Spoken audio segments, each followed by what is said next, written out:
shine so bold. With every move, the stories unfold. We're cheering on the youth from the start to the win.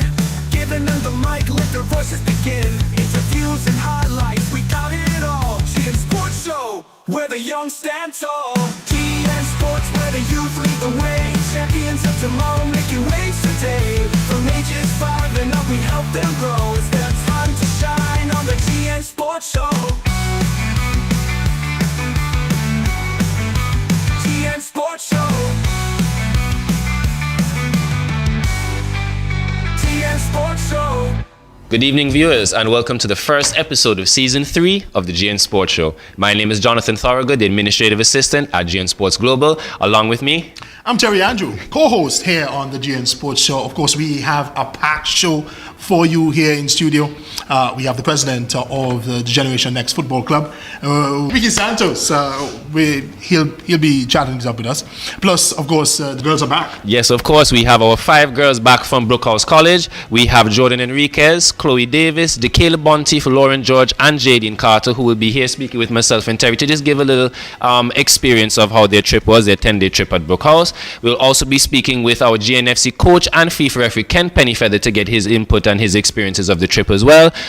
We will be having an overseas call with Tara Kirk. She is the Peterborough United FC Pro female player. And of course, last but not least, we'll be speaking with Dr. Rick Millis, medical doctor at AUA. So don't leave, stay tuned. We'll be right back. Our vision is to become the premier platform for showcasing and empowering young student athletes, providing them with the tools and exposure to excel both in sports and life, while shaping the next generation of confident, media-savvy leaders. The GN Sports Show is dedicated to highlighting the talent and stories of young student athletes across all sports disciplines. We aim to equip them with vital media exposure and public speaking skills, helping them grow into confident individuals both on and off the field.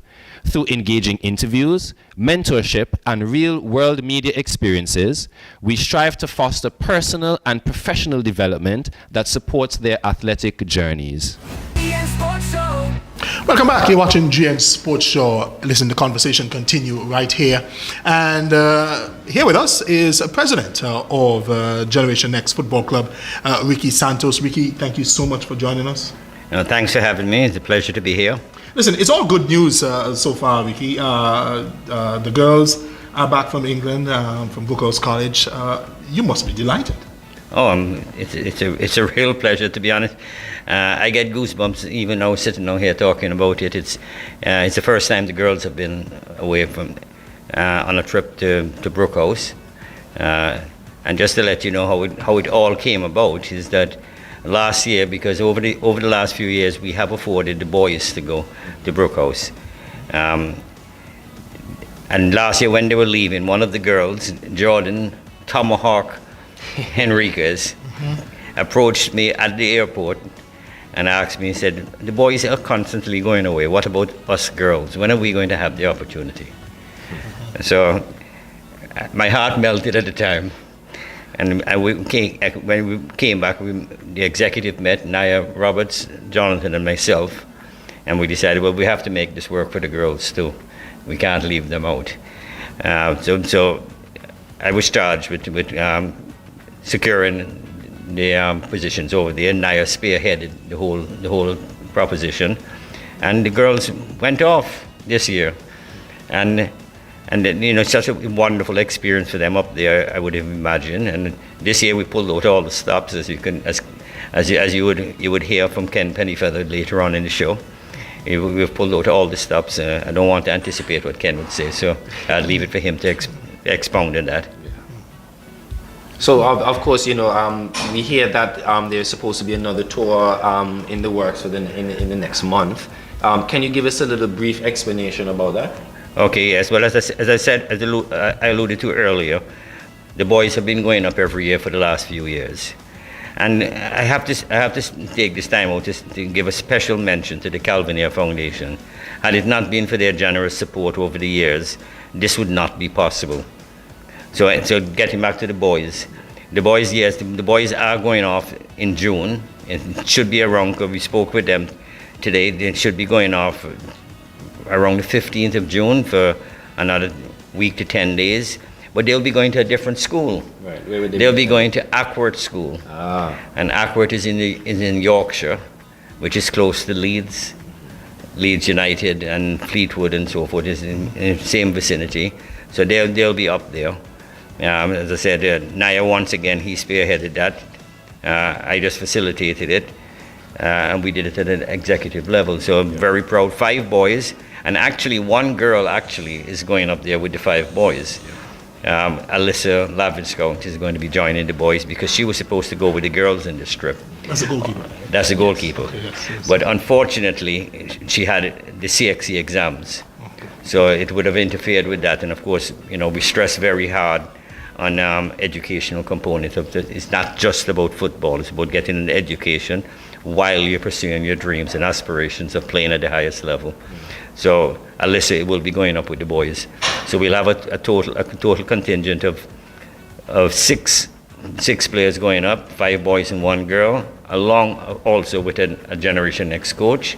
Nigel Skinny Graham will be accompanying them. Quickly, just briefly, when you started this, was this the dream, giving some of these young people the opportunity to even attain their dream? Well, one of the founding mantras of Generation Next has always been able to afford youngsters the opportunities to be exposed. Because when I first started this back in 2012, and I think you were a coach with us at that time, we always wanted them to get an education through football. And also we wanted the ones that possess the more talent to also have the opportunities of even securing a professional contract. So that has always been one of our mantras. And we pressed on and on over the years. We have sent away kids to Barcelona for training. We've Stoke City many times, Bolton Wanderers, and we've had reciprocated coaches coming down here also too. Jonathan, you went to Stoke a couple of times. Yes, I was lucky enough to get the opportunity, yeah. And I have to say here too, Jonathan is one of the first members when Generation Next started in 2012. He was one of the first 30 players that joined Generation Next in those days. And I'm proud to say now that, look at he's in administration now, soon to take over. Moving up the ladder. All right, Ricky, the Generation Next Parents and Coaches Association, a new body formed within Generation Next. Just give us the role of this body. What will they be doing? How did it come about?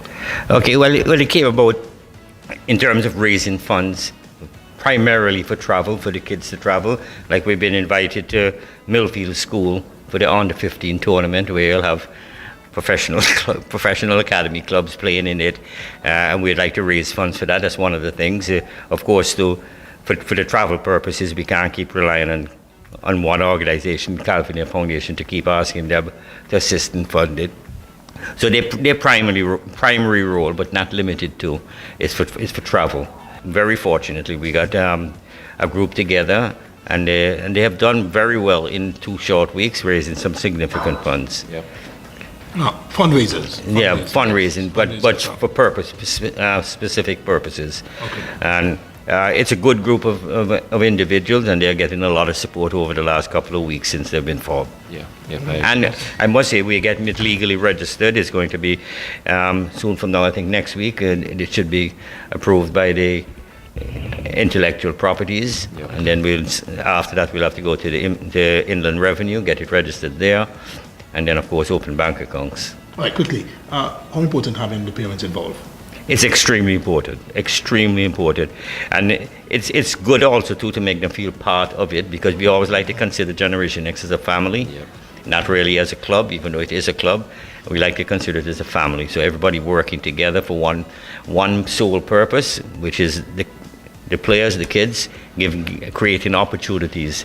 For instance, when people would say that, Ricky, you've done a wonderful job, but it's not about Ricky. I couldn't do it without the coaches. I couldn't do it without the support of the parents.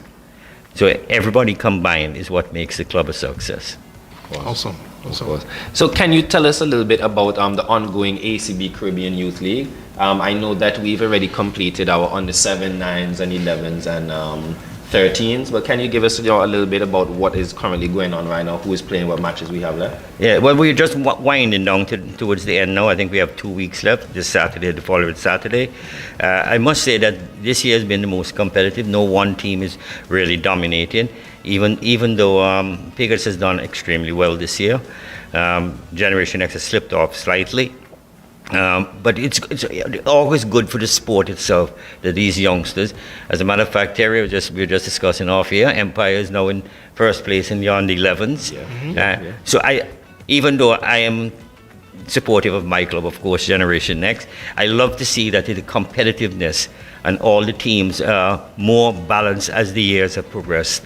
You see them coming out. Obviously, they're going into training and trying harder because they want to win. And as I said, even though I'm supportive of Generation X, I'm so excited that all the other teams are getting better year by year, which is good for our football in Antigua. Yeah. And let me just throw this in there.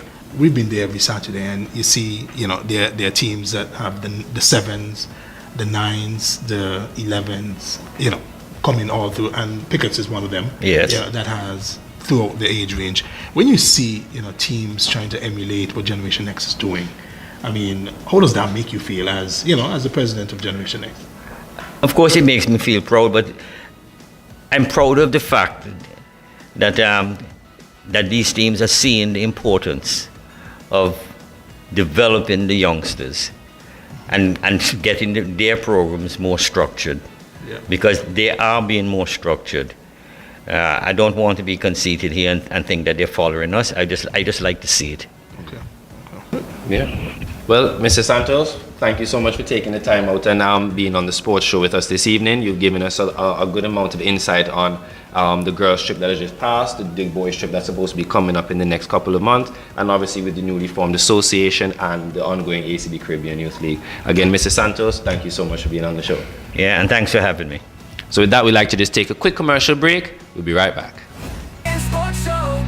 All right, we've made our way out of the studios and down to the field, of course. We're still learning from the many experiences that spent 10 days in the UK at Brookhouse College, and a number of other attractions and experiences. We're here with Karen. She's one of the parents who went up with the 5 girls to Brookhouse College, and we're just going to learn a little bit about her experience over there in the UK. Karen, just how did you see the experience? I found the experience very rewarding. As a parent, I saw it rewarding because the children got a chance to really be exposed to not only training, learning new skills, enhancing their skills that they had before, but they also had an opportunity to see 2 professionally played matches. And for me, I think that was one of the highlights that they would have brought away from this experience. They had an opportunity as well to be in a training session with a professional female athlete, and that was another highlight for them. They really enjoyed that training session. I could just see the exuberance, the excitement, the enthusiasm that they displayed during that session. I mean, all the coaches were pretty good. I think they had an opportunity to harness, improve, whether it is their shooting skills, juggling, whatever it was that they had to improve on. They had a coach that was able to target that and show them ways that they can improve. So the overall experience was a rewarding one. All right, and an opportunity for girls. I mean, they don't come by as often as the males. Just the rigors of putting your daughter through the daily requirements of Brookhouse College. Would you feel safe sending off your daughter to something like that? The welcome that we received at Brookhouse College, we cannot complain. They were hospitable, they were welcoming, they were warm, even though it was cold, they were very warm in their welcome. And I would feel comfortable maybe at an older age. My daughter is going to be 13. I don't see myself sending her off at this stage of her life to be on her own. But if she graduates from high school and eventually wants to pursue that, I would be quite comfortable. Brookhouse is set up in such a way that you can be comforted knowing that it will be well taken care of.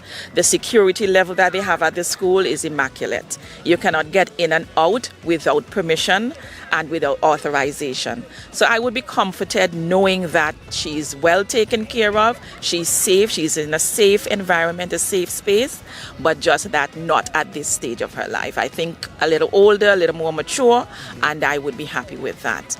You spoke about opportunities for young ladies, and it is so true that you would have more opportunities arising for men, for the males. And when we get opportunities like this for young ladies to be exposed and get that experience, we should jump at it, make it happen. Whatever we have to do, if we have to fundraise, get sponsors, whatever we have to do to get them to experience this, I think it is worth the while. Because in the long run, it is only better for them. Not only can we say that football is more like a men's sport, but we can see that changing slowly. And I'm sure that as years progress, that we will see bigger changes happening. The females can hold their own. And I'm just reflecting now on a match that our young ladies played with some of their male counterparts at their age level, and they really held their own. The guys figured that they were going to run them over, but they didn't. They really held their own and gave them a great challenge. So as the sport, advances, I can totally see our young female athletes advancing and even taking full lead in this area. Yeah, and I think that's the goal. Right. That is the goal. We have more stories to share with you. We have Catherine here with us, and she as well, like Karen, went over to the UK with her daughter and 4 other footballers, female footballers, just to get that experience over at Brookhouse College. Catherine, your thoughts? What did you experience? It was an amazing experience for the girls. I think their major challenge was the weather, of course, and then also the strict schedule, because the only thing they didn't do really was the academics. So they had to get up for a certain time, they had to eat breakfast, they had to have lunch, they had to rest, they had to be at training. So it was a strict regime which they were not accustomed to, but they quickly adapted. Also playing with the boys, boys naturally don't like to pass to girls, so they really had to bring the A game. And in first time playing with the boys, I think they showed the boys that they were worth being there, and the boys started giving them a little respect. Yeah. The daily rigors of what is expected of them as a young footballer at Brookhouse. How do you think they navigated those daily days? I think they did very well. Even the first day, traveling from here, I think they went 24 hours straight. Because by the time we landed, it was about an hour and a half when we met the principal. He gave us a welcome. And then they were in the gym. And then the same day they had training. So I think they probably functioned in less than 4 hours sleep. So they really adapted. The next day it was 7:30, you have to be at breakfast, and they got into the routine very quickly. They definitely brought their A game better than I think all of us thought they would, because we thought they would have been tired and lethargic, but no, they pushed through. What is the takeaway from you for the whole experience as a parent? The biggest takeaway is there is still a lot of development sport in Antigua. Not just from the perspective of football, because I have another child that's in basketball and a husband that played both sports. And I think the major take back would be if we could invest more in our young athletes.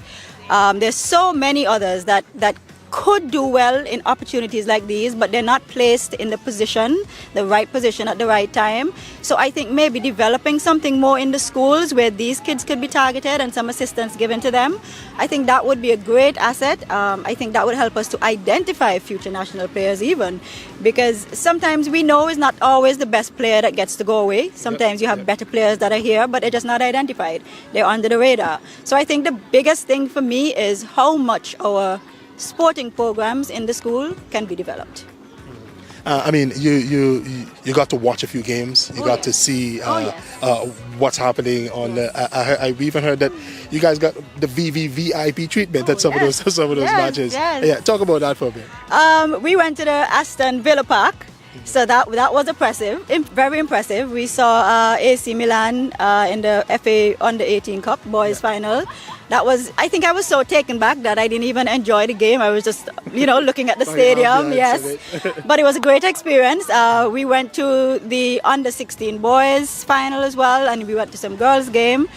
Overall, the level of women football there, it was a big takeaway as well. Because here you will see on a team, you have like maybe 2 girls as opposed to the majority of players being boys. And I don't think it's because we don't have girls that can play. I think there's just, it's not in the front enough where girls realize that they can do it. So I think what this trip has done and the media that it's gained will help girls see that there are opportunities for them to play in the sport and succeed. Yeah, and I mean, people like your daughter and the other girls that went through. I mean, the opportunities are endless for girls, and they would have seen that.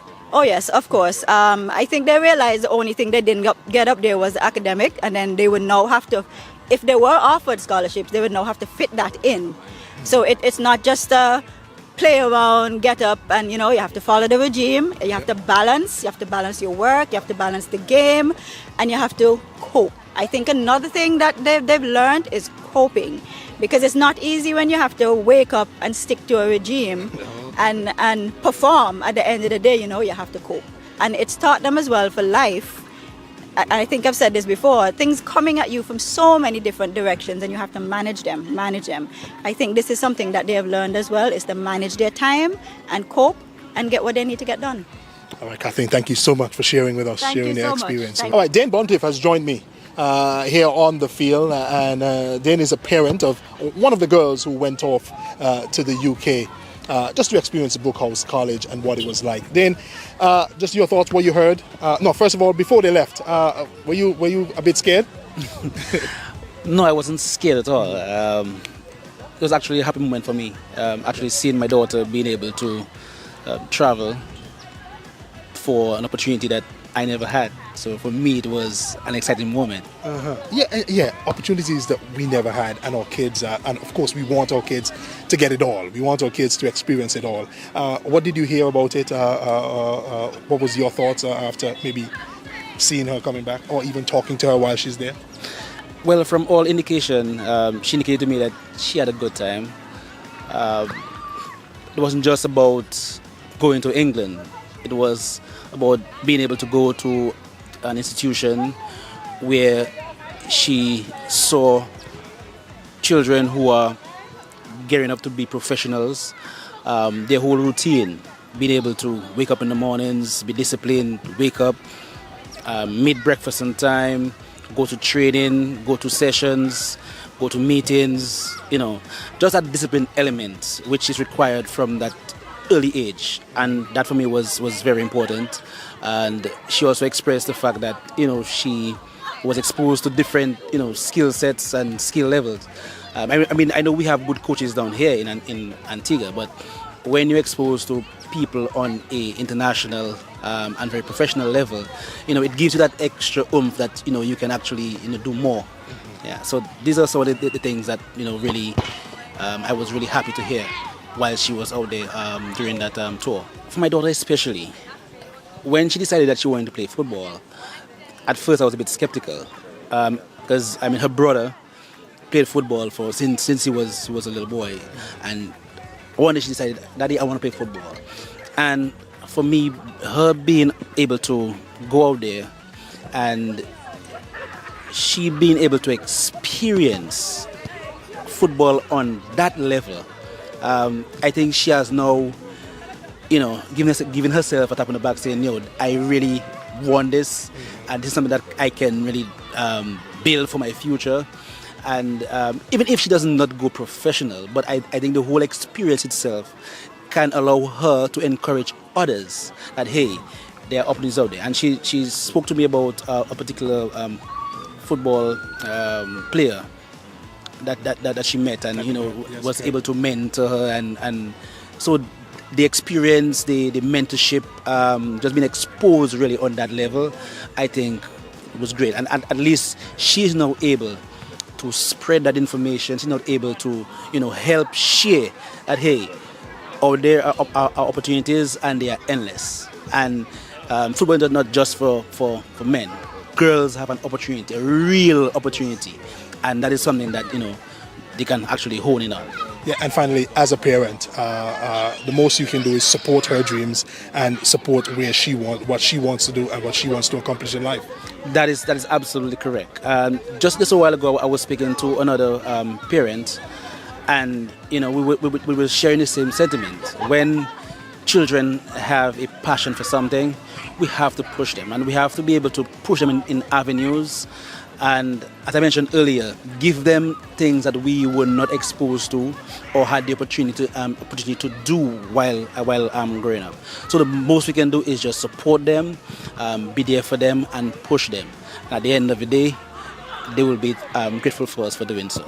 All right, thank you so much for talking to us today. Appreciate it. Thank you. All right, Dane Bontiff, a football dad, a Generation Next football dad. I mean, supporting his child here at Generation Next. We have more to come. EN Sports Show. Welcome to the ACB Caribbean Youth Football League wrap-up.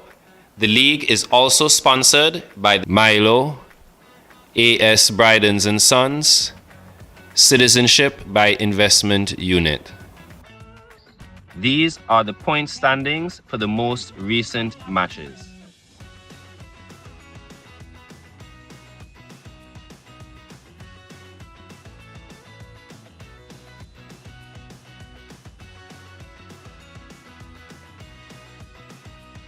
EN Sports Show. All right, we've moved from the studios now to the field, where the girls are back, as we told you.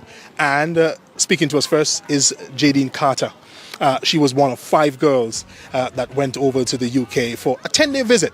We're going to ask her experience. Jadine, thank you so much for joining us. Welcome back. Do you like the sun or the cold? The cold, definitely. You like the cold?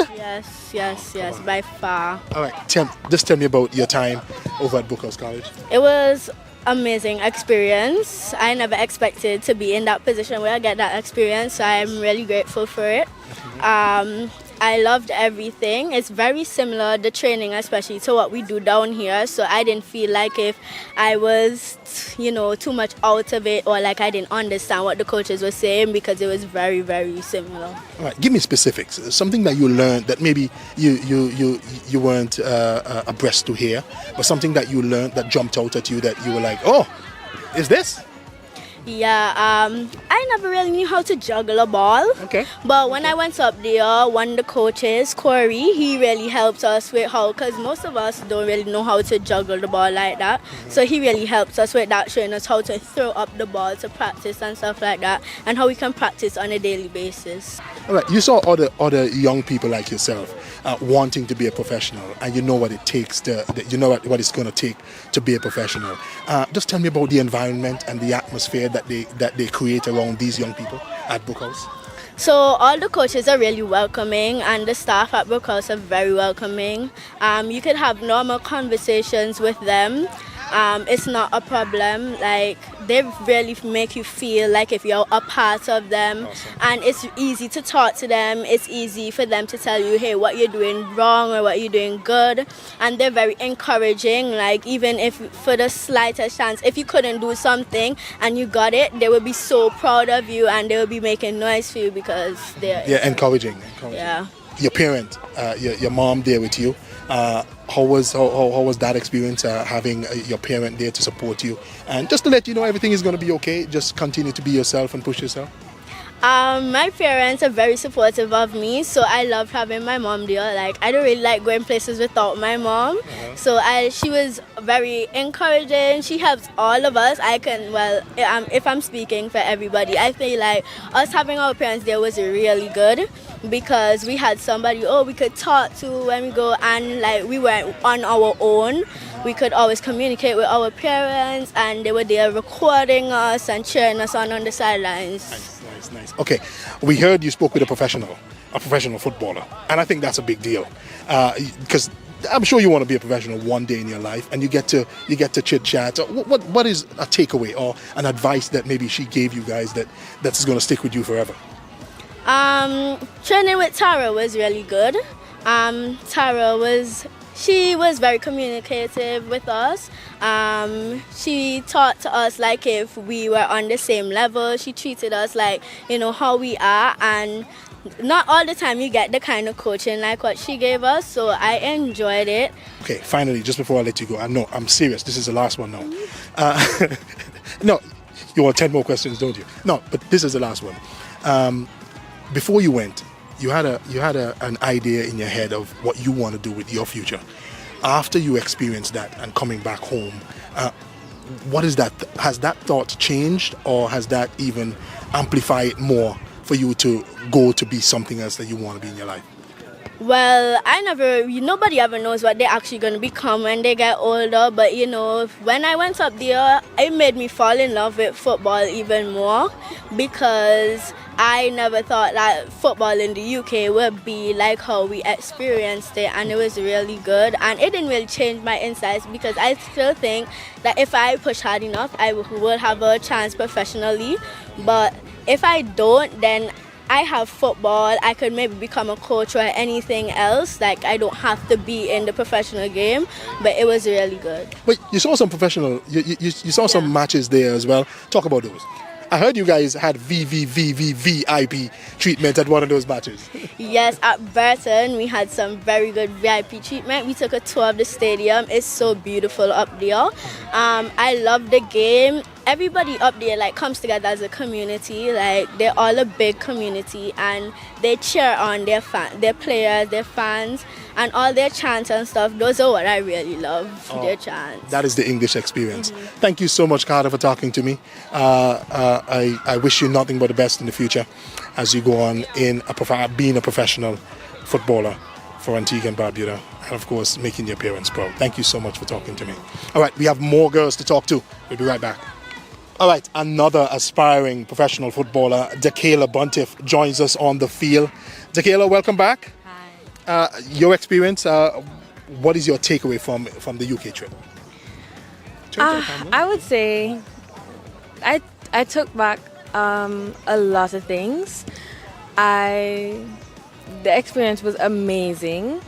Brook House, everybody was lovely, welcoming. But we went away to games. People were lovely. The players, amazing. The games were good. I definitely, there were some things that we learned that I could definitely say built me up to, yeah. So. Sorry, what are some of those? What are some of those things? Just put your hand on two that you think maybe can help you in the long run, or you can share with your friends now you're back. Well, when we were training, everybody was doing the same thing. I'm a defender, so in training here, I kind of stay away from shooting because I'm not the best at shooting. But I got more comfortable shooting over there because we had to. It was part of the training, so everybody was doing it. I'm definitely more comfortable shooting now, and I could say my kicks are definitely stronger. Yeah. Yeah, I mean, left back shoot too. Left back can score goals. As long as you're playing, you can score goals. Yeah. All right. Opportunities for young girls. That is something that doesn't really come often as the boys would do. Just your thoughts as the opportunity and how gracious or how in tune you were with that 10-day period. You know what I mean? Getting an opportunity that maybe don't come around twice in a lifetime. Yes, I never thought that opportunity would find my way, especially because I would say I recently started playing football. But I was very grateful to be able to go so far away to play football and to get a feel of what it's like to go to school for football. Yeah, it was definitely amazing. All right, a coaching tip that you're going to take with you throughout your life or throughout building yourself as a left back. A coaching tip. Let's give us a coaching tip that you got in the UK. Well, one coaching tip that really stuck with me was to be confident in everything that you do on the field, off the field, to be confident and to make sure you put your all into it.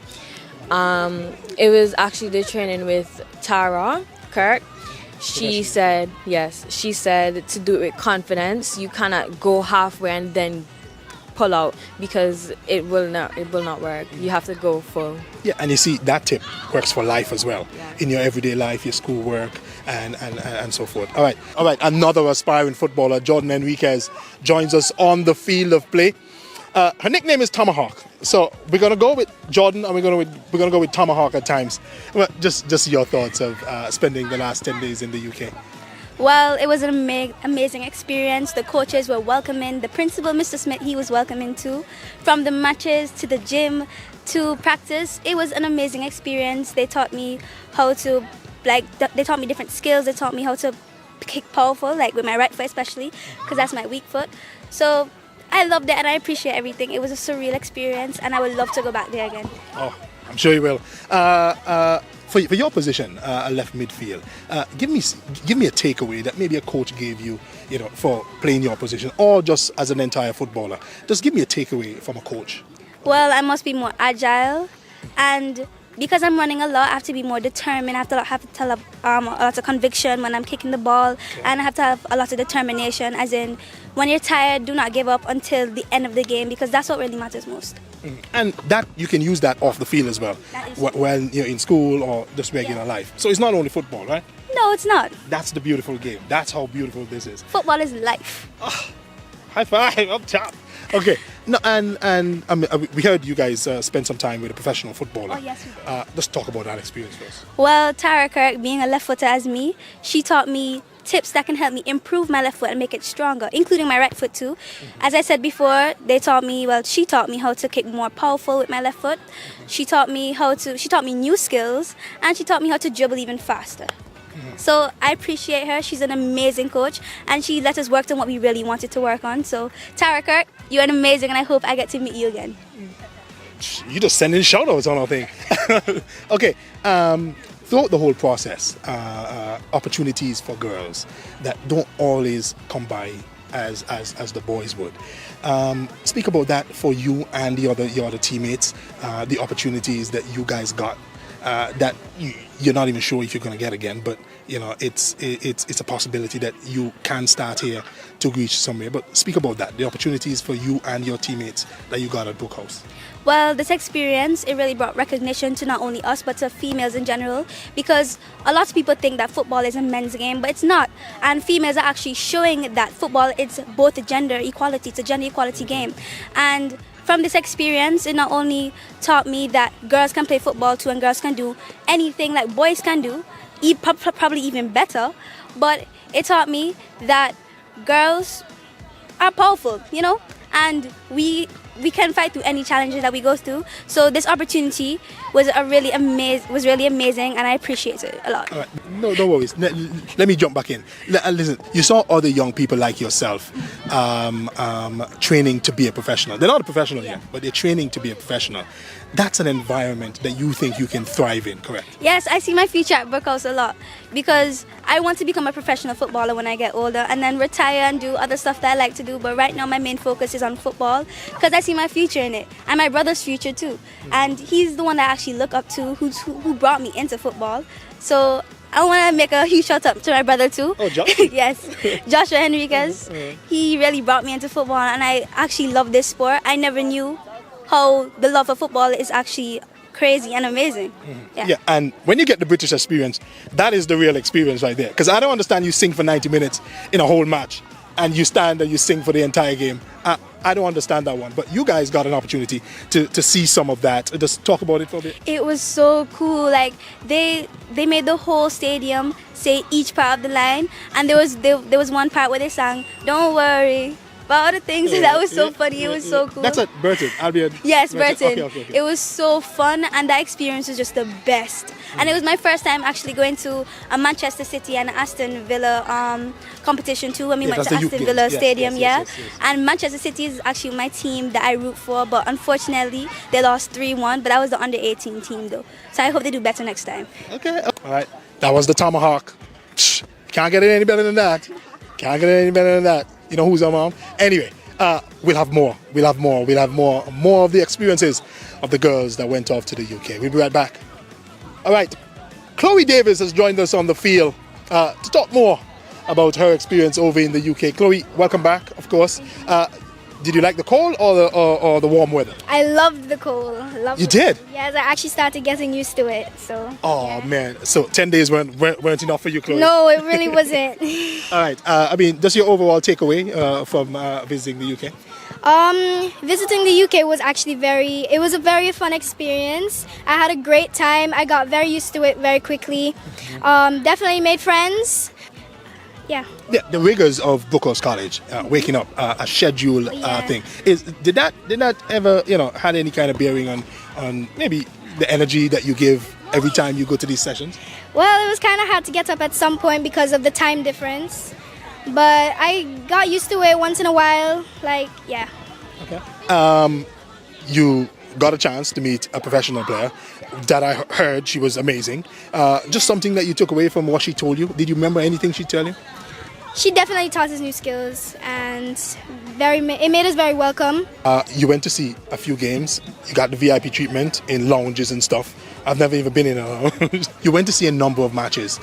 You went to see a number of young people like yourself play football. Just something that you take away from it, seeing the passion of some of these people, fans and footballers.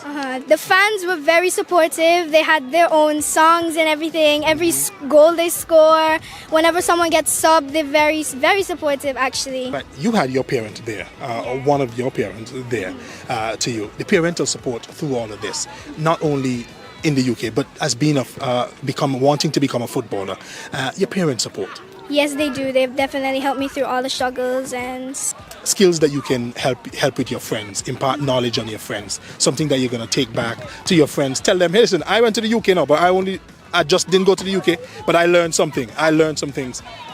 Give me some of those things. I definitely learned stepovers. Oh, the Cristiano step over? Oh, yeah. Yeah, well. And in my warm-ups, I definitely used it and surprised some of the coaches. The playing surface? Because they have real grass. The playing surface, the field that you guys played on, what you're playing on here? Oh, it was turf? Yeah. Oh, okay. Turf. So yeah, it was actually really nice. It reminds me of the national field, but it was definitely a lot bigger, I think. So yeah. You see now the young people like yourself aspiring to be footballers. They say when you put people like-minded together, you get extraordinary results. Seeing yourself with some of these people, young people aspiring to be footballers like yourself, how does that make you feel? It makes me feel good. It definitely makes me feel good.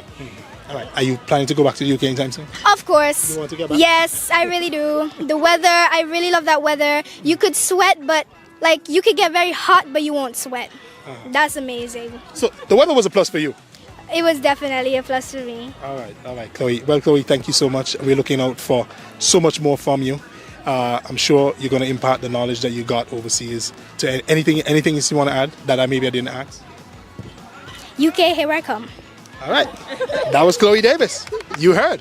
All right, we'll have more coming up. All right, Lauren George has joined us on the field. Lauren is one of 5 girls that went off to the UK to Brookhouse College just to get that experience. We're going to hear from Lauren. Lauren, welcome back. How was it for you? It was pretty good, but really cold. But I would go back if I could, but in the summer, so I don't freeze to death.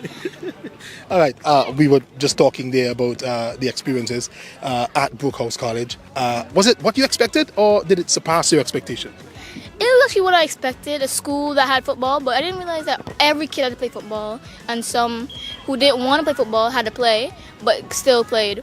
I thought there was a choice between playing and not playing, but it was pretty good. Yeah, I'm hearing speaking with the girls, I'm hearing some life lessons that they learned through football. Did you get anyone on any advice that you got that you can always also use in life?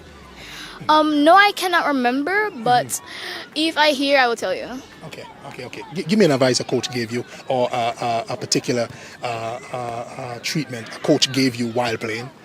Oh, my coach in for under 11, he told me to keep playing hard, even though you're not as fast as them, but just keep playing hard so you can get the ball out of the box because I'm a defender. Yeah. And defenders score too. We were talking about shooting that you learned up there from the professional footballer. Talk about that bond there that you guys got with the professional footballer. Oh, she was really nice. She taught me that when I first started shooting, I kept going over and not into the goal. But she taught me how to angle myself right. Because she's a left footer and I'm a right footer. Even though she's a left footer, she still taught me how to use my right foot properly. And I even approved of my left foot. So it was more than football there. It was more than football there for you guys then.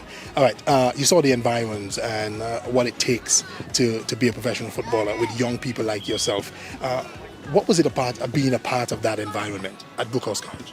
Well, it was really good, and they were very supportive. Even if you missed a goal or something, they'll be like, "It's okay, try again." And most of them are really supportive. All right, and I think this is a big one. Advice for young girls here in Antigua. You see what it takes to get to the highest level. Any advice that you may have for a young football girl here in Antigua? Never give up. Some people might say, especially the boys, decide to give up or stop. Never give up because your dreams could come true. Listen, this is football. You get upset at the ref. I'm sure you get upset at the ref when you play as well. Okay, just the overall takeaway. What did you take away mostly from your interaction with the coaches, from seeing other people doing it, from seeing young people playing? What is your overall takeaway from that trip? Well, mostly, like I said, my shooting, I'm really happy about that. I'm so happy that I can do that. I mostly saw people, the dribbling skills and how to fake a goal. We learned how to do that. Yeah. That's what I'm taking away from there. All right, thank you so much for talking to us. All right, those were the 5 girls. The 5 girls who learned a lot over in the UK, expected to impart their knowledge here on girls here in Antigua and Barbuda. And of course, we can't wait to see them putting what they learned into practice and into games, of course, here at Generation Next. We'll hear more when we come back. Sports Show. The Calvin Ayre Foundation has forged a transformative partnership with the Generation Next Football Club through the CAF Advance Academy, creating a beacon of hope for young footballers in Antigua and Barbuda. This initiative offers a comprehensive development program that combines rigorous football training with academic support, including SAT preparation to equip student athletes for opportunities abroad. By facilitating exposure to international scouts and providing pathways to scholarships and professional contracts, the CAF Advance Academy empowers youth to pursue their dreams, both on the field and in the classroom. The impact of this collaboration is evident in the success stories of participants who have secured scholarships and professional opportunities abroad. Notably, the annual CAF Player Identification Combine attracts scouts and coaches from prestigious institutions globally and clubs, offering a platform for young talents to showcase their skills. And this sustained investment in youth development underscores CAF's commitment to nurturing the potential of Antigua and Barbuda's young athletes, fostering a generation of leaders who can inspire positive change within their communities. At its core, the Calvin Ayre Foundation is dedicated to creating a better world by addressing social and economic inequalities.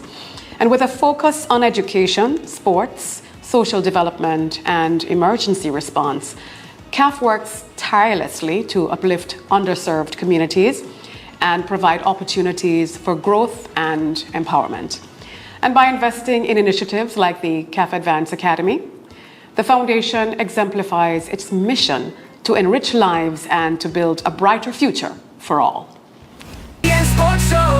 And welcome back to the GN Sports Show. This is a special segment of our show where we'll be having an overseas interview coming live straight from the UK with Peterborough United FC pro female player Tara May Kirk. Good evening and welcome to the show, Tara. Hi, thank you so much for having me. Thank you as well. It's a pleasure to have you on the show. So just get straight into it. A little bit about your past. You know, you've had a remarkable journey starting from Leicester City at just 7 years old. Can you share what those early years were like and how they shaped your development? Yeah, of course. So I signed when I was only 7 years old. I got scouted when I was on a school trip, and I went for my 6-week trial, and I made the team. I got signed, and it was one of the proudest moments of my life, I guess. And growing up in such a professional environment and playing for a club that's so professional and well known and really well established was awesome for me, and I never took that for granted. And mainly, what I learned about the whole experience growing up in a professional club was the discipline and professionalism that came with it. So I learned a lot of great lessons along the way from a very young age of how to be the right type of footballer, physically and mentally. And obviously, you know, we spoke a little bit about your club just now and how you've progressed, and this is leading us to our next point, where you received a call-up for the Republic of Ireland's national team at just 16 years old. What was that experience like, and how did it impact your confidence and career? So obviously it's a great compliment to get when you get called up internationally. It's the highest level you can go to, and for that, that's again probably one of my proudest moments of my football career, because it's so hard to get.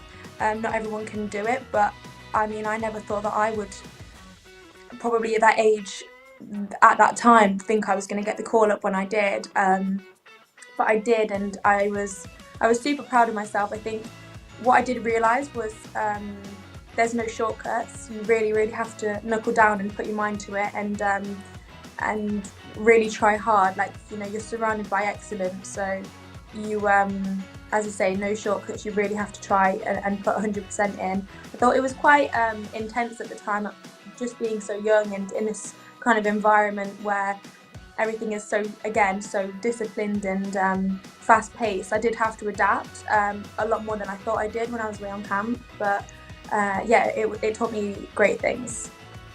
Of course, I can imagine, and congratulations to you again for getting that call-up. As we know here in the football world, it is a big achievement to get called up to play for your national team, so congratulations again. Thank you so much, thank you. So since joining Osh in 2022, you've become a top scorer and a key player. What do you think has contributed most to your success at the club? Well, let me add in there, for the 3rd season now, I've just finished top goal scorer again, so that stat came out, I think it was yesterday, so that's nice. Ever since I've been at the club, I've finished the top goal scorer. Congratulations. Thank you. That was a personal target for me. I think it's so important to have personal targets set. They don't have to be drastic or anything too large, but I think it's important to have something to kind of hit. And for me, that was more like a pride thing. I thought, I'm a striker, I'm the chosen first choice striker. I need to live up to that and prove why I am. So that's why I've always tried so hard to finish at the top. I think this season was probably, I'd say goal-wise, not as successful as previous years, but that was only because I think I've learned more about the game and how I can impact the game during a build-up to a goal rather than just being on the end of it all the time. So I think it's just always learning, and I'm proud with my achievements, but you know, it helps to be in a good team and surround yourself with the right people. And I think, as I say, mainly just have targets for yourself. Of course, and congratulations again. So, you know, recently we just had 5 of our young GNFC girls who just traveled up to Brookhouse College for 10 days. And you recently led a training session with the girls. How did it feel to mentor the young players, and what stood out to you about their talent and attitude? Well, first things first, the girls were absolutely incredible. I think what made it so enjoyable was their enthusiasm to learn, which was really nice for me to be able to help them learn a few things, because they were always asking questions. And I think when you're not afraid to ask is when you're going to go far in life, because a lot of people are scared to ask for help. But these girls really, really wanted to kind of pick my brains of every single little thing I knew, especially about shooting. That was obviously really fun to teach them. They had so many questions and wanted to finish the session on shooting, so we did. And it was really nice to be able to help them and kind of pick up on maybe where they can improve on, and tell them and guide them on how to create a more powerful shot, or a shot that, you know, I mainly just taught them how to pick out a spot in the goal, and it's got to be all about placement over power, which was quite fun to teach them. But they were so fun. Their energy was amazing. They were just a joy to teach, and I think they were so grateful of being there and being able to have the opportunity where a lot of people don't. And yeah, as I say, they made the session just even more fun just by the type of you know, the way they behaved. I think Coach Ken as well, credit to him. He obviously, I led the session, but he was super great in supporting me. And I think they've got such a great thing going there. And I was just really, really honoured to be able to meet them all and get to know them in the time I did. And a big credit to Brookhouse College for the way that they were able to make this happen. But they were super enthusiastic, and their energy was just amazing. I think they will all go far just because of the way they held themselves was amazing. And we would like to take the time out to tell you thank you again for time to go over to Brookhouse College and speak to these young 5 female footballers and give them some insight on the knowledge that you know about the game. We thank you again for that. Just going off of that a little bit, what advice would you give to the young female footballers like those that are in Generation Next who dream of going pro? It would just be believe in yourself. I think even for me, sometimes that's hard to do just because of the challenges that you face. But the girls were so wise at such a young age that I don't think they'll have a problem with seeing the bigger picture in things, and knowing that everything comes with hard work. And when you put out good comes to you. But mainly just that there aren't really shortcuts, and it's the stuff that you go through alone and off the pitch is what will make you a better pitch. So women's football has seen huge growth in the recent years. How have you seen the sport evolve during your career, and what opportunities do you think are emerging for the next generation? I think there's so many opportunities now, even like the ones that you've provided, you know, for Generation Next. I think that 10 years ago, maybe even 5 years ago, didn't exist. So it's super great to see events and trips being put on. I think from the women's Euros, when England won, the Lionesses won, I think that's where there was a turning point, and I think that's really important to acknowledge because of how hard they worked to first of all win the tournament, but also I think the promotion and the build-up around it was really, really great. And I think when they won it, I think a lot of people, especially in England, realised, oh, actually, girls can play. And even though we already knew that, a lot of people didn't. And it helps with having social media to highlight that women, like the highlights of the women's football. So I think that was the turning point. But there's definitely a lot more pathways for girls now to get into it, whereas when I started out there was no girls team, so already you can see the change. And I guess, for example, the Arsenal women's team, they managed to sell out the Emirates Stadium almost every game, so again that shows growth in the women's game, which is obviously incredible. So yeah, it's definitely on the way up, but I definitely don't think it's done yet. There's still a long way to go, but we have to acknowledge how far we've come, so yeah. So looking ahead, what are your personal goals both on and off the pitch, and how do you hope to continue inspiring the young female athletes? I love working with the younger girls who are aspiring athletes. To be honest, it's one of my favourite things to do at this moment in time anyway, while I have the flexibility and freedom to with the type of job I'm doing. I love meeting the young girls who want to become a footballer, especially just because I see myself in them. So I'll do whatever I can to be there for the younger girls that maybe attend my football matches. I'm always keen to give advice when they ask me, even when they message me after a football match that I've played that they've just watched me, and I'm always going to reply because like that's what I would want or would have wanted when I was younger. And yeah, I think just being able to help each other really.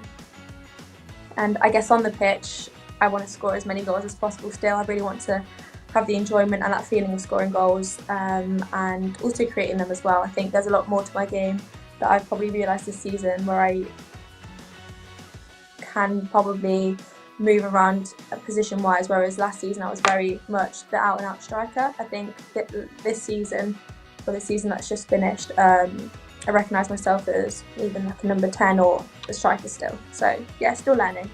Tara, thank you so much for being on the sports show with us. We really appreciate it. I'd like to say thank you again for taking the time out to visit our 5 young female footballers that went to Brookhouse College, and we really look forward to hopefully seeing you in Antigua sometime soon. I would absolutely love to visit. Thank you so much for having me, and I just want to say again a credit to you guys and Generation Next. I really appreciate it, and best of luck to you in the future. Thank you so much. Thank you. And with that, we would like to just take a quick commercial break. We'll be right back. I am Terry Andrew. Our guest in studio here with us is none other than Ken Pennyfeather, Generation Next coach, FIFA referee, and just recently he was named, he has another title, he was named the Sports Official of the Year here in Antigua and Barbuda. Ken, welcome. Thank you so much for joining us. Thank you so much for having me. I'm very grateful to get the opportunity to be on the show and talk about my experience, not only as a referee, but also as a coach in the Generation Next, and also talk about the trip in England. So talk about our experience, myself and the girls that I took there. Yes, so thanks for having me. Yeah, let's start right there. You've been kept busy these past weeks, being in England with the girls. Talk about that experience. What stood out for you? How was it? The experience overall being in England was different. First of all, this was my first time going to Europe. So getting an opportunity in England, I was kind of shocked, like, I'm here, I'm in England. So for just a moment or two, I was more excited than the young ladies and them. The trip was all about them, but I was pretty excited to get this opportunity to go, to be there, also to see how the professional coaches do in the school, the college, the coaches there, because they are professional. Yeah. They're there, they are professional. From the warm-up, the routine, everything, it was just very organized, very professional. And how our girls adapt, I love that for them, because most of the things the coaches do in there, we are doing here in Antigua. But it's a timing, how they do it, and how the procedure, how they lay it out. Right? So that was different, that was unique. Overall, the experience, I said, it was a great experience. We're glad to hear. So, speaking a little bit about that, on your trip as well, you were able to officiate 2 Junior Premier League Cup final matches. How did the standard of play and organization compare to what you're used to? For me, the level, because I did 2 games, yes. I did 2 games of female girl on the 16s and boys on the 16 cup games. For the female games, I was actually, trust me, even the young ladies I took there to watch them as well were so impressed. So 16-year-old girls playing like boys. In Antigua, they play like boys under 18, boys under 20. They were technical, the way they control the ball, the way they pass the ball, even the way they kick the ball. So our girls they kick very good. So I'm saying it's technique, right? So they're in a program. They're playing from very young coming up. And the way how they control the ball, you don't have to tell them, pass it left. They already open up their body, they're already playing it. So it's like from age 5, 6, 7, they're eating football. Yep. They know their roles, they know what to do, they're technically sound, so I'm very impressed. Then to talk about the boys on the 16. These boys on the 16 are playing like on the 23 players. The standard is very good. So this, like I say, compared to Caribbean football to those guys, you could see, hey, this is a different level. And I guess the quality of training, the facility, and these things come into play. Of course. And you carrying the whistle in the middle of those 2 matches, was it a pinch yourself moment, like, wait, I'm really here? Am I doing this? Well, for me, basically, I referee bigger games than these games, you understand? But for, say, kids, and I'm actually doing a game in the JPL, like, wow, this is different. My first time in Europe and getting the opportunity to do the game. Because when I got the phone call from Mr. Santos Ricky and tell me, Ken, I know you're going to be disappointed because I can't bother get the ticket for you to go and watch Arsenal play. Because, I was so excited to go England and Arsenal is my team. So I said, Ricky, do what you got to do. Ricky said, Ken, I got you. But when Ricky telling me, boy, Ken, I'm sorry, but I can't get you to see the game, but I have better news for you. So I was like, well, go on. And then when Ricky telling me, Ken, I get the opportunity for you to referee in the Junior Premier League for a cup game, then I forgot about Arsenal. Forget about that. Because I'm getting to do something I love to do, and that is refereeing. So I was so grateful for Ricky giving me that opportunity to referee for the first time in England. You understand? In a Junior Premier game is a club game. So we have to give thanks also for the Junior Premier League, Mr. Brooke, I think is Brooke. So we have to give thanks to him as well to give me the opportunity to showcase my talent. And the feedback from them. Yes. So the feedback from them is like, I'm the best referee they have in that competition they ever see. So I took the Caribbean and my whole back and take it there and I deliver. You represented Antigua so well. Not only they give me a feedback after Ricky called me, Ken, I'm so proud of you. you carry the Caribbean, Ken. I remember when I got that call from Mr. Santos as well. He was very, very proud of you. That is good. So what was the atmosphere like at the Burton Albion FC? I think you got to, you were hosted in the hospitality suite. You got to meet the chairman, and I think you also got to watch a live match as well. Tell us a little bit about what that atmosphere was like. Let me wait to start. First of all, the stadium, we got a tour of the stadium when we got there. And to see how a professional operate, because it's a League One game, that's the third highest division in England, right? So when we got there, it was like, ooh, this is a nice stadium. They have a nice stadium. It's not mega, but it's very nice. So we have a tour of the whole stadium, the locker rooms, and to see how the home team locker room is. Like, the guys in a hotel here and the football they come to play. So it was very good. And then to talk about the pitch side now, the quality of the pitch, it's nonetheless. We wish we have these pitches in Antigua, and then we can put in that work. But on the photos, I was telling Jonathan, I'm looking at the grass. I'm looking at the fields, especially when you guys are taking pictures. So I'm looking at the field just to see the difference in what it's like. As in, when you touch that, it's grass you're feeling. Quality. But not only that, to be host in the suite was a fantastic experience. I swear we was at a 5-star hotel because we got starters, we got mains, we got dessert, and we had a football match. That's what I wanted to say. That's VIP. That's what I'm saying. In the VIP, and we was feel like royal. And this is football they're watching. Yeah. Oh man. Yeah, it was fantastic. They hosted us very, very well, and I have to tell Ricky again. Thanks again, Ricky, for that experience we get to do over there. They roll out the red carpet. They roll out the red carpet for us. Awesome. All right, the Brookhouse College now, and that's where the girls. That's where the girls did their training. Your thoughts on the environment there, and I mean, is it something that you would want to see these girls get a chance to go into? For me, I think the Brookhouse did a wonderful job by hosting us. Right, because for a school, you have to think it was a national team set up or a big club set up, and it's a school. This is how organized it is. You have timing for everything, timing to get to breakfast, so you have to leave to go class. So you have to do that. And then after class, as you look around, you have a gym session. So after gym session, you go back to class, then you have lunch. Then after lunch, you have to get prepared, you have field session. Then after field session, so it's like a routine. So you have to, coming from the Caribbean, you're not accustomed to that, right? So most of the girls was a bit tired after day 2 as well, day 3, because, maybe they're in England, so they don't start getting enough rest. So they were a bit logy, so we have to speak to them and tell them, girls, you need to get your rest because it's going to be long days, it's a program. So we adjusted with time. But at first it was a little bit difficult, but we still go out there, execute. And I tell you, like I said to you, Brookhouse did wonderful. It was a great experience. Yeah, excellent. So I know we've spoken about numerous amount of experiences that y'all have to go from refereeing the JPL, going to Burton Albion and getting hosted in the hospitality suite.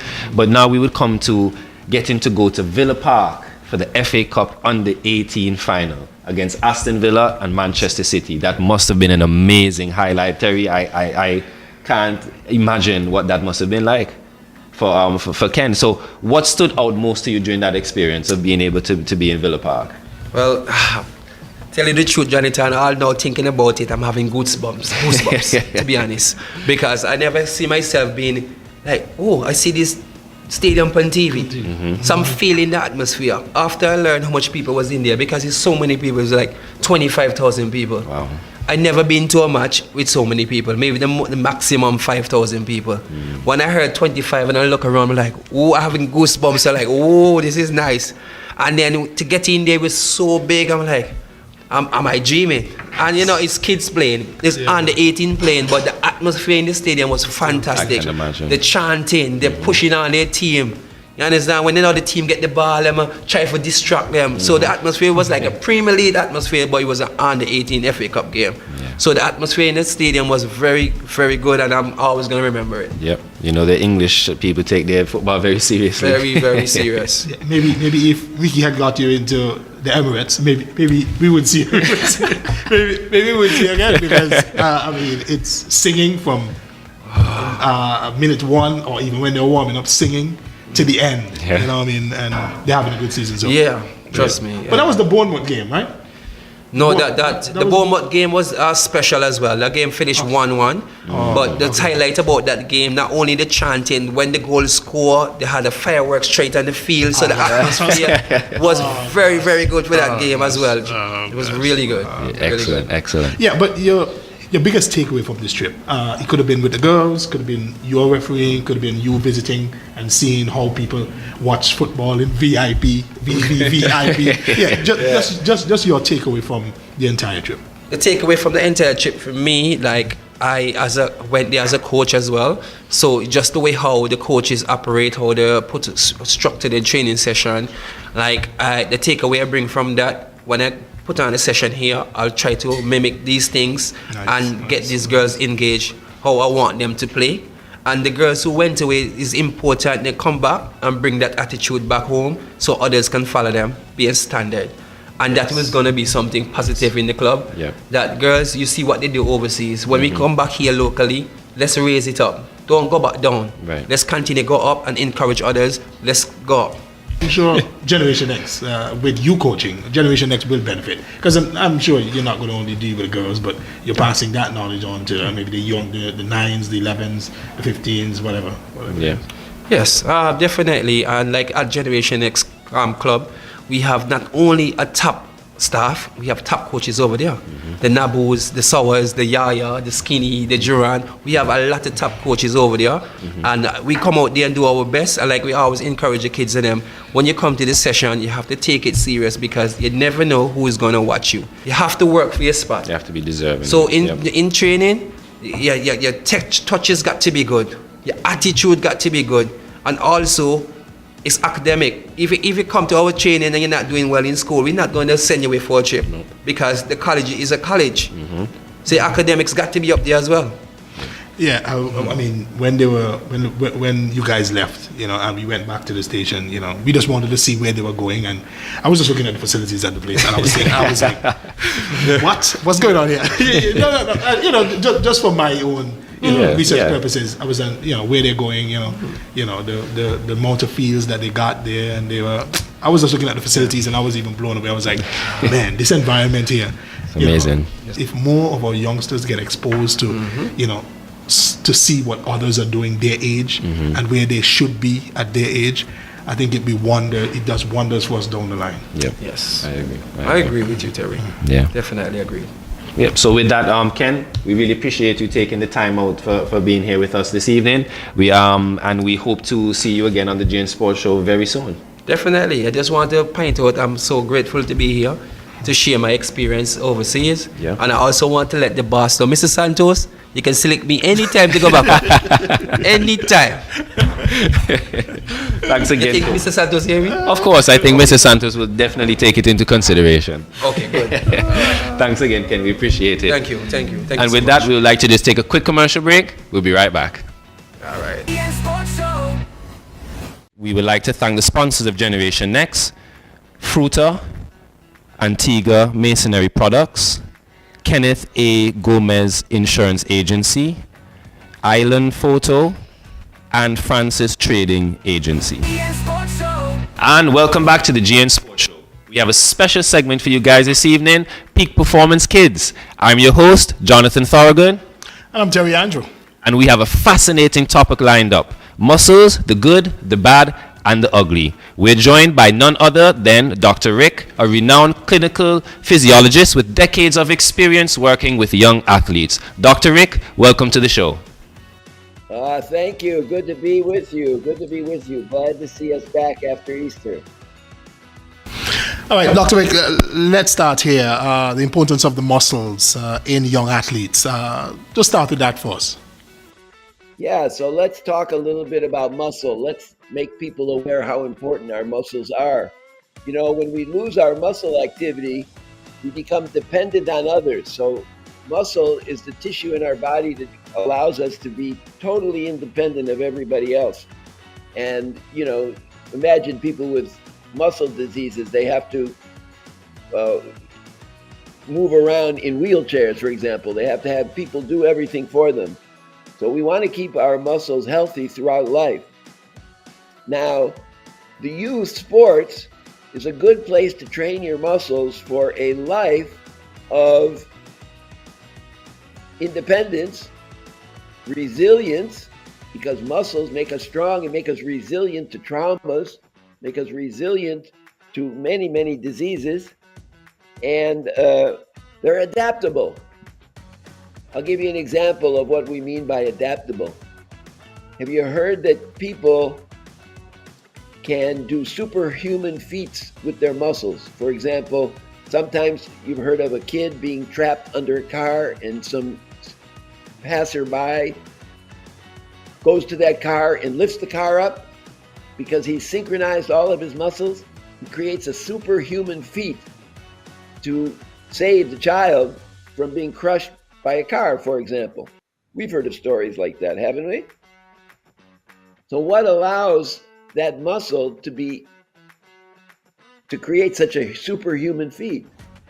Well, there's something called muscle memory. When we train our muscles from childhood and we engage in sports, we teach the muscle how to synchronize its activity so at any given time we can create some tremendous strength from it. A person who doesn't have good training usually can't do that. But under conditions of, let's say, emergency, fight, flight, when a child is trapped under a car or somebody's trapped in a building after an earthquake, people can use these superhuman abilities of muscle to actually save people's lives. And so we start training and synchronizing these muscles from childhood, and the best place to do it is in sports. Does that make sense? Dr. Rick, obviously what you're saying to us is it's not just about building big biceps, it's about building smart muscles. Oh my God, I couldn't have said that better myself.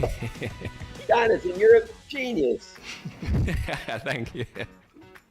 Beautiful. It's not just about building big muscle. So for example, how many people have gone to the gym? I go to the gym sometimes.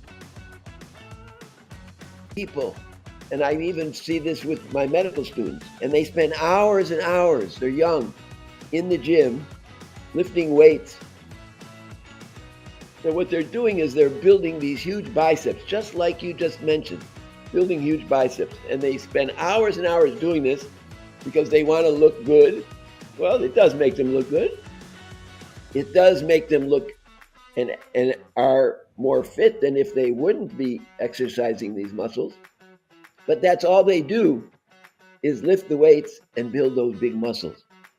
But those aren't necessarily smart muscles. And it isn't necessarily helping their general health.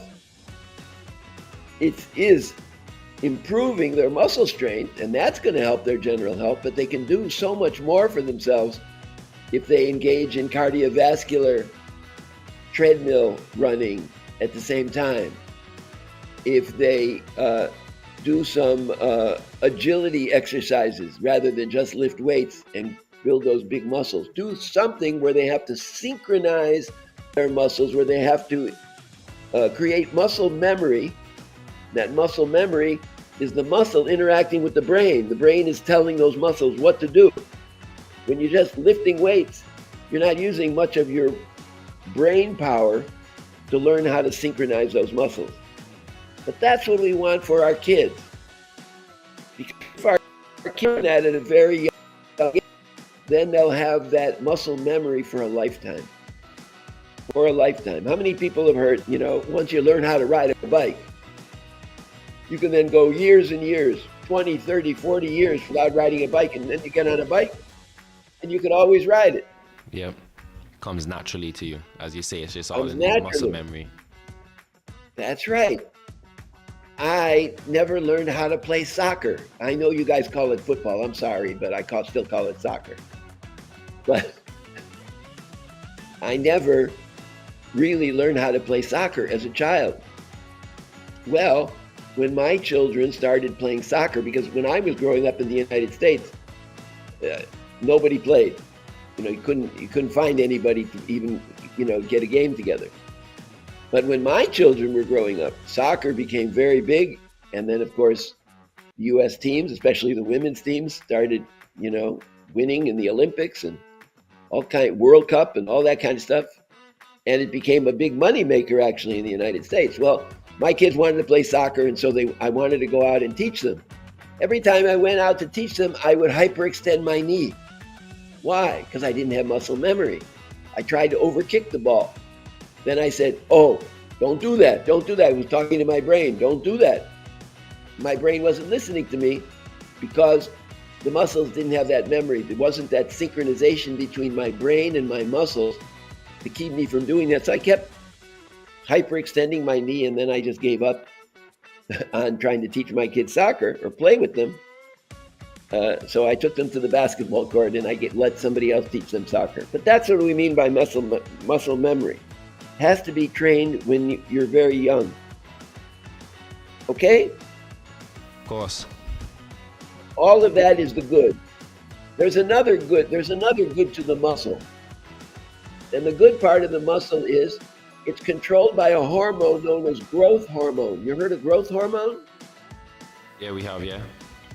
So when kids don't have enough growth hormone, their growth is stunted. It means they're short. They're short in stature. They never get tall if they don't produce enough growth hormone. Well, one of the best ways to improve your growth hormone levels in your blood and in your body for growth in stature, to make kids grow taller and stronger with more muscle, is exercise. And one of the best ways to exercise that stimulates the growth hormone is actually through what we call resistance training. Now, the problem is that we can't start kids with resistance training too early. Resistance training is training with weights. So before the age of 10, you don't want to train any kids with weights. But starting at the age of 10 to 12, starting out with light weights improves their growth hormone and helps them grow taller. You also don't want to feed these kids too much sugar. So that's part of the bad and the ugly. The bad and the ugly is that you will stunt a kid's growth, you'll inhibit and reduce their ability to grow muscles and grow taller by feeding them a lot of sugar. Sugar actually inhibits the production of growth hormone. Isn't that amazing? So, how many kids have diets that are full of sugar? The majority. And that's stunting their growth. So the smart parents are parents that limit the sugar and feed the kids protein. Protein has amino acids. the amino acid that's known to produce the most growth hormone in the body is called arginine.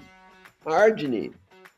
And one of the foods that has the highest amount of arginine in it is turkey breast. So that's protein. So feeding the kids high protein diets, it doesn't always have to be turkey breast. There are other protein foods that have arginine in it too, but turkey breast happens to have the most, so it's the most effective. So if you substitute the protein for the sugar, instead of inhibiting growth hormone, inhibiting this muscle growth, what are you doing? You're stimulating it. You're stimulating it. So again, the bad is feeding sugar. The bad would be not feeding enough protein. So giving the kids cereal in the morning, the sugary cereals in the morning, is going to inhibit their growth hormone. The other bad that parents can do is not make sure the kids get enough sleep. Oh my God. How much sleep do you think kids need? About 7 to 8 hours. Try 9 to 11 hours. How much, sorry? Try 9 to 11 hours. Wow. So kids who are going through growth spurts need 9 to 11 hours. Now, when we were teenagers and we were going through growth spurts and we would sleep 9 to 11 hours, our parents would usually do what? Come in and wake our butts up, right? And say, get out of the bed, you lazy bum. You got chores to do. You got homework to do, right? Are those good parents? Were those good parents? Was that good parenting? That was not good parenting by today's standards. Maybe by those standards in those days, people thought that was good parenting. Make the kids do their chores. No, make the kids sleep. Let them sleep those 9 to 11 hours because their bodies are telling them they need the sleep to produce the growth hormone. And then don't give them that sugary cereal for breakfast. So they need those 9 to 11 hours to sleep. There's another hormone our body makes. Very interesting. Has anybody heard that some people have sleep problems and take this substance called melatonin that you can buy in the drugstore? Yeah. Not a prescription. You buy it over the counter. Melatonin. Well, not only does melatonin help you sleep, but melatonin also causes more production of growth hormone. Stimulates growth hormone. So when you go to sleep and the room is dark, you produce a lot of melatonin. But if you got the TV on, there's a special light that the TV produces called blue light. The blue light coming from the TV screen or your phone inhibits melatonin and therefore inhibits growth hormone. So don't let these kids have screen time at night. It'll keep them from getting a good deep 9 to 11 hour sleep that's going to stimulate that growth hormone. What do you think of all that? I mean, that's news. That's new news to us, to me. I don't know, Jonathan. Yeah, to me as well. To me. Because when you're going to bed, I think sometimes the TV helps you to fall asleep. You know, even Netflix has a and YouTube has a feature in it now that says, "Are you still there? Are you still sleeping? Yes or no to continue." So I think the TV light helps you, especially in the dark room, helps you to fall asleep. But now you're saying this TV lights it reduces growth. Yes, it could, yes. And what you're doing, and what you're actually doing when you have that light on from the TV is you think you're going to sleep, but it's not the quantity of sleep, it's the quality of sleep. So you're reducing the quality of sleep. You don't sleep as deep if the room is bathed in that blue light. which is the same as white light. White light, blue light, it's the same thing. Now, if you had red lights, it would be okay because red lights filters out the blue. That's why we have red lights over there at Jabberwock Beach Road by the beach. Over there by Casanova, you see those red lights at night? Yeah. By AUA? Yes. Yeah. Those red lights are filtering out the blue because it's inhibiting the growth and reproduction of the turtles to go there to breed. So turtles have the same problem we do with growth and reproduction inhibited by those street lights. That's why we have the red lights there to filter out the blue. All right, Dr. Rick, Anyway. we spoke about the good, the bad, and the ugly. Optimizing the muscle development. First off, on the topic of nutrition, which vitamins are most important for the muscles, especially in kids, young athletes? Well, there's no specific one vitamin that's going to do the trick. So you have vitamin D, vitamin B, a whole bunch of vitamin B vitamins that are going to help you with energy, providing the muscle with energy. So there really is no single vitamin that we can point to that we can say, oh, that's person should take a lot of this vitamin. But the diet, nutrition now is different.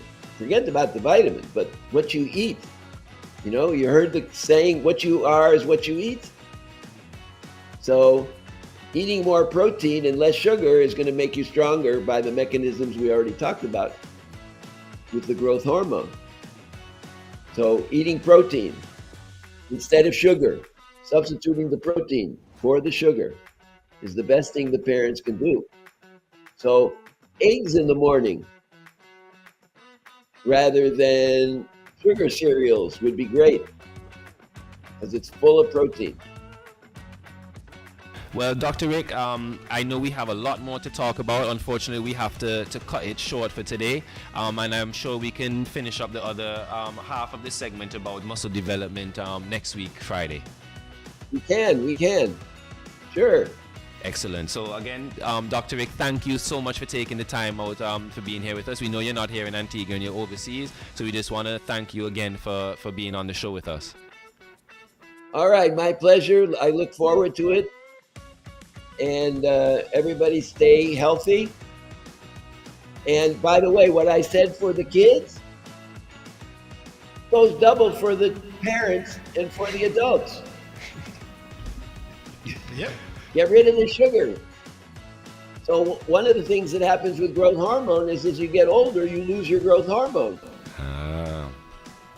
So one of the reasons why, see, look over here. You see this bulge here?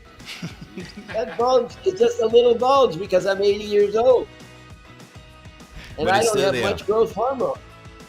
Well, yeah, I do pretty good. Because I do my resistance training, because what did I say is going to stimulate the growth hormone? I do my resistance training. I'm active every day. And I eat a diet that's high in protein and low in sugar.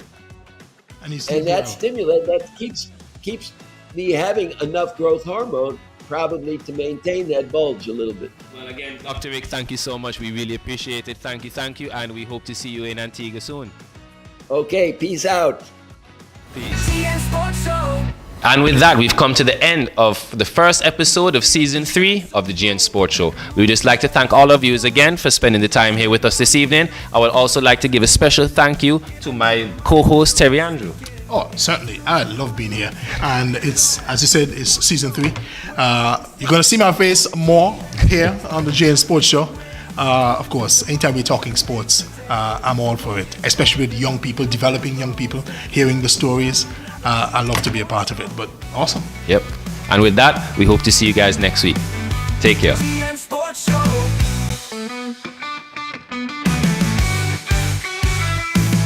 Interviews, insights, dreams taking flight. We show them how to handle the spotlight. Preparing journey ahead, building confidence, the words left unsaid.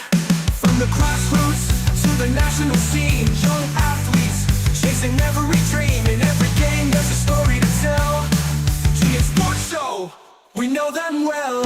GN Sports, where the youth lead the way.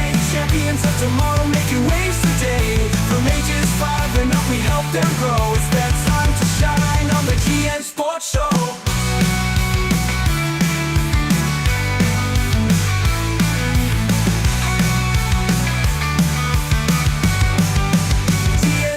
Show interviews where the youth lead the way. Champions of tomorrow making waves today.